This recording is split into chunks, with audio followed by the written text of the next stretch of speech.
do questions. All right, questions about Kiva, about ProFounder, about life. Who did a due diligence assignment and wanted a question for Jessica? Abby? Where's Abby? Hello, we'll start with you. See, if you do the assignment, you get priority here.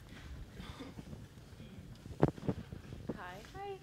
So my question is, one of the things that you mentioned is that you have like an amazing repayment rate, all these great like stories of entrepreneurs who are doing a great job. How do you find, the great people to find the great entrepreneurs? So the question is, and I'm just going to repeat just in case anyone in the back didn't hear, how does Kiva find great entrepreneurs? So because, if Kiva spent time, even though we have 60-some staff now, if we spent time trying to find every one of those 500,000 entrepreneurs that have been on the site so far, it would be very difficult. We wouldn't have the bandwidth to do it. So what we do is we find great microfinance institutions. So we spend our time doing due diligence and screening on them, and then building those relationships and auditing them. I mean, really taking a lot of time to make sure we are tracking with them, know how they're operating. And we turn down a lot of potential partners because we want to make sure we're only working with the very best organizations. We spend time there, and then they spend the time finding great entrepreneurs out in the field.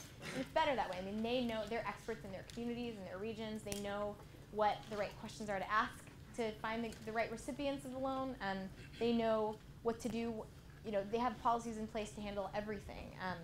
When people don't repay, when they're behind in their payments. They also often have training that's like really appropriate for that particular region. So they're the experts, right? They're already existing. And as I mentioned, I think, where did he go? I mentioned to Dave, who used to be here. There are 10,000 some microfinance institutions in the world. So we work with them. I mean, they're already out there doing what they do. So we find them, and then they find the entrepreneurs.